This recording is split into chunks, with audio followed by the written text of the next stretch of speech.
ಯಾವೊಬ್ಬ ನಟನು ಕೂಡ call sheet ಕೊಡ್ತಾ ಇಲ್ಲ, ಹಾಗೆ ನನ್ನ ಕರೆಗೆ ರೆಸ್ಪಾಂಡ್ ಮಾಡ್ತಾ ಇಲ್ಲ ಅನ್ನುವಂತಹ ಆಕ್ರೋಶವನ್ನ ಕನಕಪುರ ಶ್ರೀನಿವಾಸ್ ಅವರು ಹೊರ ಹಾಕ್ತಾ ಇರುವಂತದ್ದು.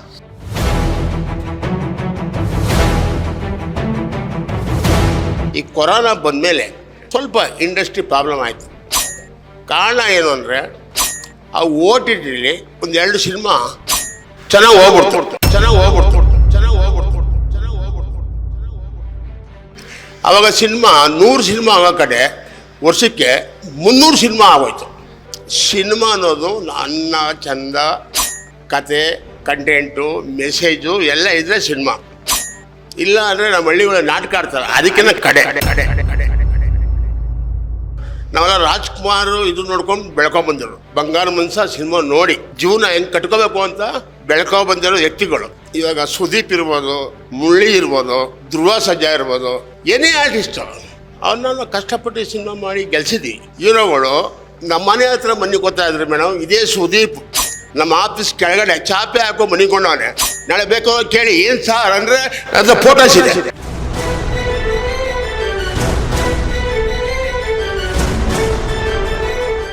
ಸಂತೋಷ್ ಥಿಯೇಟ್ರಲ್ಲಿ 100 ದಿನ ತುಂಬಿಸಿರೋ ಅಷ್ಟ ಡೈರೆಕ್ಟ್ರಿಗೆ ಕೆಲಸ ಇಲ್ಲ. MS ಯಾಕೆ ಡೇಟ್ ಕೊಡಲ್ಲ? ನಿಮ್ಗೆ ಏನಾರ ದಮ್ಮು ಅನ್ನೋದೇ ಇದ್ರೆ ನೀವು ಆನ್ಸರ್ ಕೊಡಿ, ಚೇಂಬರ್ಗೆ ಬನ್ನಿ.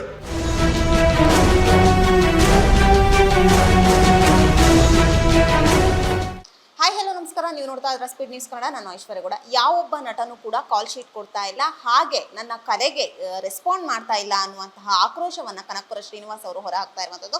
ಎಸ್, ಈ ಬಗ್ಗೆ ಮಾತಾಡಲು ನಮ್ಮ ಜೊತೆ ಕನಕಪುರ ಶ್ರೀನಿವಾಸ್ ಅವರು ಇದ್ದಾರೆ, ಅವ್ರನ್ನೇ ಮಾತಾಡ್ಸೋಗ್ತೇನೆ. ಸರ್, ಮೊದಲನೇದಾಗಿ ನಮಸ್ಕಾರ, ಹೇಗಿದ್ದೀರಾ? ತುಂಬಾ ಚೆನ್ನಾಗಿದೆ.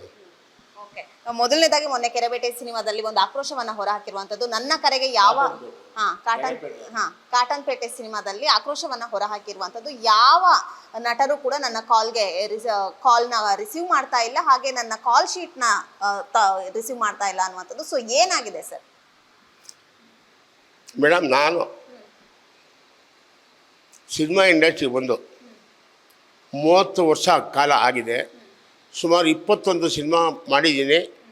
2 ಸಿನಿಮಾ ಆಲ್ರೆಡಿ ರೆಡಿಯಾಗಿದೆ, ನಡೀತಾ ಇದೆ. Biggest industry cinema Trishulam, Om Prakash director, Upendra and Ravichandran biggest artist, heroine ಎಲ್ಲ ಬಿಗ್ಗೆಸ್ಟ್ ಸಿನಿಮಾ. 30 crore ಪ್ರಾಜೆಕ್ಟ್ ನಡೀತಾ ಇದೆ ಆಲ್ರೆಡಿ. ಮೋಸ್ಟ್ಲಿ ಉಪೇಂದ್ರ ಬರ್ತಡೇವರೆಗೆ ರಿಲೀಸ್ ಮಾಡಬೇಕು ಅಂದ್ಕೊಂಡಿದ್ದೀನಿ. ಇದು ನಮಗೆ ಏನಾಗಿದೆ ಅಂದರೆ ಮೇಡಮ್, ಈ ಕೊರೋನಾ ಬಂದಮೇಲೆ ಸ್ವಲ್ಪ ಇಂಡಸ್ಟ್ರಿ ಪ್ರಾಬ್ಲಮ್ ಆಯಿತು. ಕಾರಣ ಏನು ಅಂದರೆ ಆ OTTಲಿ ಒಂದೆರಡು ಸಿನಿಮಾ ಚೆನ್ನಾಗಿ ಹೋಗ್ಬಿಡ್ತು. ಆ 2 ಸಿನಿಮಾ OTTಲಿ ಹೋದ್ಮೇಲೆ ಆಮೇಲೆ ಪ್ರೊಡಕ್ಷನ್ನು, ಕನ್ನಡ ಪ್ರೊಡಕ್ಷನ್ ತುಂಬ ಸಣ್ಣ ಸಿನಿಮಾ OTTಯವ್ರು ತಗೊಳ್ಳಿಕ್ಕೆ ಶುರು ಮಾಡಿದ್ರು. ಅಮೆಜಾನ್ ಇರ್ಬೋದು, ಕೆಲವು ಮಾಧ್ಯಮಗಳು ತಗೊಳ್ಳೋಕ್ಕೆ ಶುರು ಮಾಡಿದ್ರು. ಆವಾಗ ಸಿನಿಮಾ 100 ಸಿನಿಮಾ ಆಗೋ ಕಡೆ ವರ್ಷಕ್ಕೆ 300 ಸಿನಿಮಾ ಆಗೋಯ್ತು.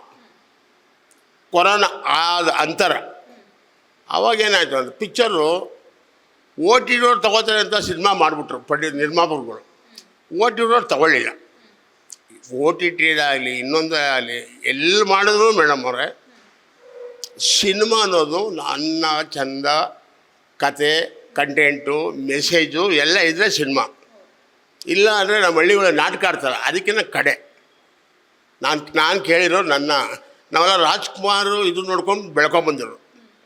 ಬಂಗಾರ ಮನ್ಸ ಸಿನಿಮಾ ನೋಡಿ ಜೀವನ ಹೆಂಗೆ ಕಟ್ಕೋಬೇಕು ಅಂತ ಬೆಳ್ಕೊಂಡ್ಬಂದಿರೋ ವ್ಯಕ್ತಿಗಳು. ಅವ್ರು ಮಾಡಿದ ನಂತರ ನಡೀತಾ ಇರೋ ವ್ಯಕ್ತಿಗಳು. ಇವಾಗ ಸುದೀಪ್ ಇರ್ಬೋದು, ಮುರಳಿ ಇರ್ಬೋದು, ಧ್ರುವ ಸರ್ಜಾ ಇರ್ಬೋದು, ಏನೇ ಆರ್ಟಿಸ್ಟು ಅವನ್ನ ಕಷ್ಟಪಟ್ಟು ಸಿನಿಮಾ ಮಾಡಿ ಗೆಲ್ಸಿದ್ವಿ ಆವಾಗಿನ ಕಾಲದಲ್ಲಿ. ಅವಾಗ ಎಷ್ಟು ಕಷ್ಟ ಆಯಿತು ಅನ್ನೋದು ಗೊತ್ತು ನಿಮಗೂ ಗೊತ್ತು, ಥಿಯೇಟ್ರವ್ರಿಗೂ ಗೊತ್ತು. 100 ರೂಪಾಯಿ ಒಬ್ಬ ಸಿನಿಮಾ ಕೊಟ್ಟು ನೋಡ್ತಾರಲ್ಲ ಅವ್ರಿಗೂ ಗೊತ್ತು. ಇವ್ರುಗಳು ಸಿನಿಮಾ ಮಾಡೋಣ ಅಂದರೆ ಹೀರೋಗಳು ನಮ್ಮ ಮನೆ ಹತ್ರ ಮನಿಕೋತಾ ಇದ್ರಿ ಮೇಡಮ್. ಇದೇ ಸುದೀಪ್ ನಮ್ಮ ಆಫೀಸ್ ಕೆಳಗಡೆ ಚಾಪೆ ಹಾಕೋ ಮನಿಕೊಂಡವನೆ. ನಾಳೆ ಬೇಕೋ ಕೇಳಿ ಏನು ಸಾರ್ ಅಂದರೆ ಅದು ಫೋಟೋಸ್ ಇದೆ. MS ರಮೇಶು ನಾವು ನಮ್ಮ ಕನಕಪುರದಲ್ಲೇ ದಮ್ಮು ಅಂತ ಸಿನಿಮಾ ಮಾಡಿದ್ದು ಚಾಪೆ ಹಾಕೊಂಡು ಮನಿಕೊಂಡು ಅವರೇ ಬೇಡ. ಚಕ್ರವರ್ತಿ ಸುದೀಪ್ ಅದು ಮರ್ತ್ಬಿಟ್ರೆ ಹೆಂಗೆ?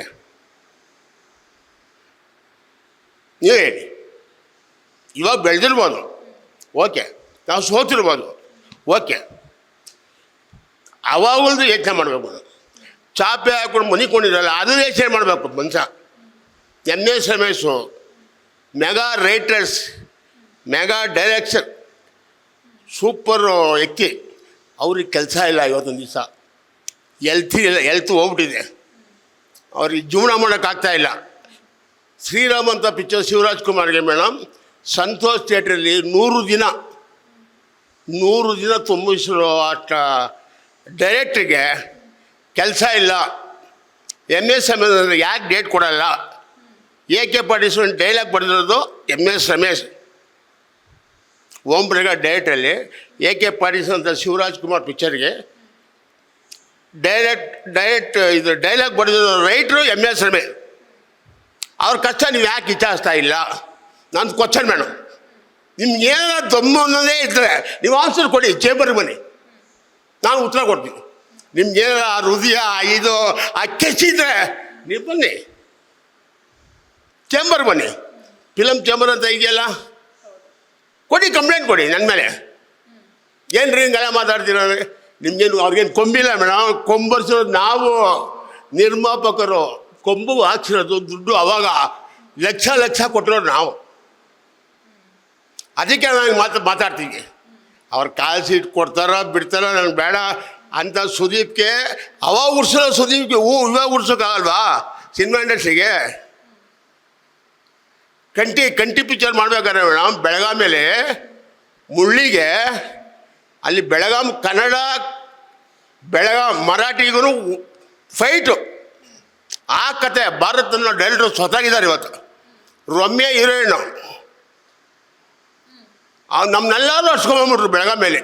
ಸಾವಿರಾರು ಜನ ಏನೋ ನಮ್ಮ ಮರಾಠಿ ಬಗ್ಗೆ ಕನ್ನಡದ ಬಗ್ಗೆ ಪಿಕ್ಚರ್ ತೆಗಿತಾ ಇದ್ದಾರಂತೆ, ಅಟ್ಟಿಸ್ಕೊಂಬಂದ್ರು ಮೇಡಮ್. ನಾವು ಓಡ್ ಬಂದಿದ್ದೀವಿ, ಕೆಲವು ಬಸ್ಕೊಂಡ್ತಾ ಇದ್ದೀವಿ. ಜಂಪು, ಬೆಳಗಾವಿಯಿಂದ ಜಂಪ್, ಪ್ರಾಣ ಉಳಿಸ್ಕೊಳ್ಳೋಣ, ಘಟ ಇದ್ರೆ ಮಠ ಕಟ್ಬೋದು ಅಂತ ಓಡ್ ಬಂದ್ಬಿಟ್ಟು.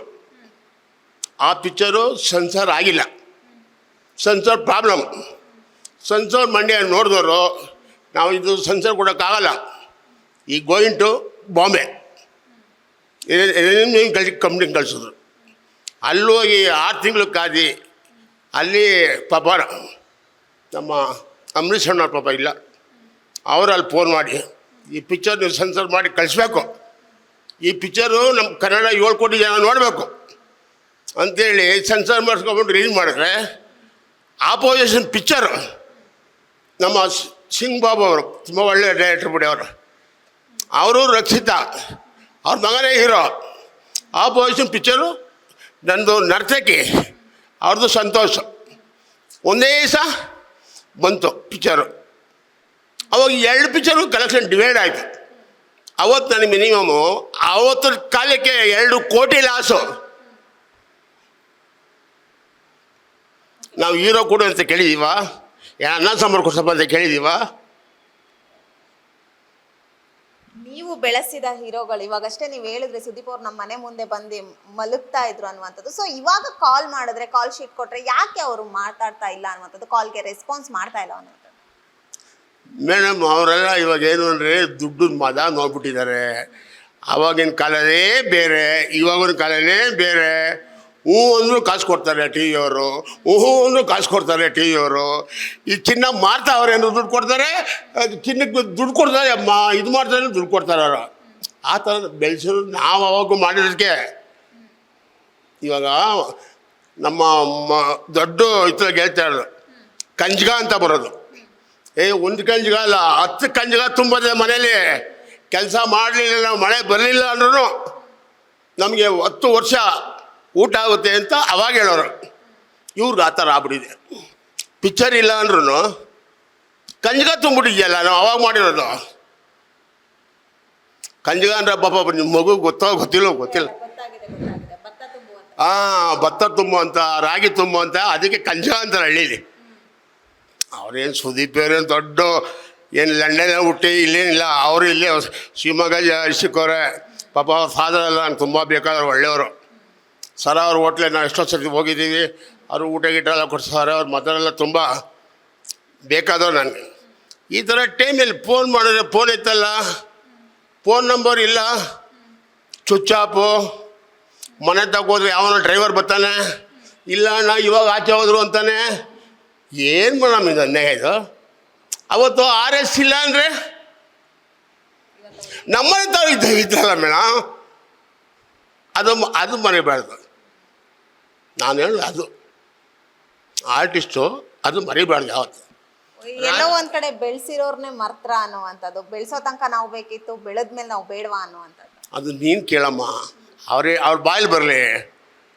ಬೆಳೆಸೋ ಗಂಟ ನಾನು ಬೇಕು, ಬೆಳೆಸಾದ್ಮೇಲೆ ನೀನು ಬೇಡಪ್ಪ ಯಾರೋ ಇರಲಿ ಅಂದ್ರೆ ಯಾವ ನ್ಯಾಯ ಇದು? 7 ಕೋಟಿ ಜನಗಳಿಗೆ ಇಂಥವ್ರಿಗೆಲ್ಲ ಬುದ್ಧಿ ಕಲಿಸ್ತಾರೆ. ಬುದ್ಧಿ ಕಲಿಸೋ ಸರ ಈ ಕನಕಪುರ ಶ್ರೀನಿವಾಸ್ ಮಾಡ್ತಾರೆ. ಸಾವಿರ ನಾನು ಮಾಡಲ್ಲಮ್ಮ, ಅದಷ್ಟು ಕಡೆ ಆಗುತ್ತಂತೆ. ಭೂಕಂಪ ಯಾವಾಗುತ್ತೆ ಅಂತ ಗೊತ್ತಾಗಲ್ಲ, ಸುನಾಮಿ ಯಾವಾಗ ಬರುತ್ತೆ ಅಂತ ಗೊತ್ತಾಗಲ್ಲ. ಅದೇ ಬರೋದು. ಈಗ ಬರ್ತಾ ಇದೆ, ಇವಾಗ ಬರುತ್ತೆ, ಸ್ಟಾರ್ಟ್ ಆಗಿದೆ ನೋಡಿ. ನಾನು ಹೊಸ ಹುಡುಗ ಬಂದು ಸಿನಿಮಾ ನೋಡಿದೆ, ನಾನು ತುಂಬ ಚೆನ್ನಾಗಿ ಮಾಡೋರು. ಸೆಕೆಂಡು ಧ್ರುವ, ನಾನು ಆಲ್ರೆಡಿ ಒಂದು ಕಾಸಲ್ಲಿ ಕೇಳಿದ್ದೀನಿ, ನಾಳೆ ಹೇಳಿದ್ದು ಬನ್ನಿ ಮಾತಾಡೋಣ ಅಂತ ಹೇಳೋರು. ಅದಲ್ಲದೆ ಇವಾಗ ಅಕ್ಟೋಬರ್ 9 ನನ್ನ ಪಿಕ್ಚರ್ ಓಪನಿಂಗ್, 4 ಪಿಕ್ಚರು. ಒಂದು ಅಧೀರ ಅಂತ ಹೊಸ ಹುಡುಗ, ಒಂದು ಸೀತಾ ಮಹಾಲಕ್ಷ್ಮಿ ಅಂತ ಹೊಸ ಹುಡುಗ, ಇನ್ನೊಂದು ಮೌರ್ಯ ಗಣಪತಿ ಬಪ್ಪ ಅಂತ ಹೊಸ ಹುಡುಗ. ಎಲ್ಲೋ ಒಂದ್ ಕಡೆ ಹಳೆಯೊಬ್ರು ಕಾಲ್ ಶೀಟ್ ಕೊಡ್ತಾ ಇಲ್ವ ಅಂತ ಕಾರಣಕ್ಕೆ ಕನಕಪುರ ಶ್ರೀನಿವಾಸ್ ಅವರು ಹೊಸೊಬ್ರನ್ನ ಇಟ್ಕೊಂಡಿದಾರ ಅನ್ನುವಂಥದ್ದು. I am business man. ಇವಾಗ ಹೀರೋಗಳು ಬಿಸ್ನೆಸ್ ಮ್ಯಾನ್ ಆದಮೇಲೆ ನಾವು ಬಿಸ್ನೆಸ್ ಮ್ಯಾನ್ ಆಗೇ ಬೇಕಲ್ಲ ಮೇಡಮ್ ಅವರೇ. ನಮಗೂ ಹೊಟ್ಟೆ ಇದೆಯಲ್ಲ, ಆಮೇಲೆ ಕೆಲಸಗಾರಿಗೆ ಕೆಲಸ ಆಗಬೇಕು ಮೇನ್ ನಮಗೆ. ನಾನೊಂದು ಸಿನಿಮಾ ಮಾಡಿದ್ರೆ ಎಷ್ಟು ಸಾವಿರ ಜನ ಊಟ ಮಾಡ್ತಾರೆ ಅನ್ನೋದು ಕಾರಣ ನನಗೆ ದುಡ್ಡು ಎಷ್ಟು ಬರ್ತದೆ ಅಂತ ಕಾರಣನೇ ಅಲ್ಲ. ನನಗೆ ಅವಾಗೇನೇ ಮೇಡಮ್, ಅಂಥ ಕಾಲದಲ್ಲಿ 40 ವರ್ಷದಿಂದಲೇ ದೊಡ್ಡ ಬಂಗ್ಲೆ ಕಟ್ಟಿರೋ ನಾನು. ದೊಡ್ಡ ಬಂಗ್ಲೆ. ನನ್ನ ಹತ್ರ ಸಾಲ ಮಾಡದೇ ಇರೋದೇ ಇಲ್ಲ ಕನಕಪುರದಲ್ಲಿ. ನನ್ನ ಹತ್ರ ಬಂದು ದುಡ್ಡು ಇಸ್ಕೊಂಡು ಹೋಗದೇ ಇರೋರೇ ಇಲ್ಲ.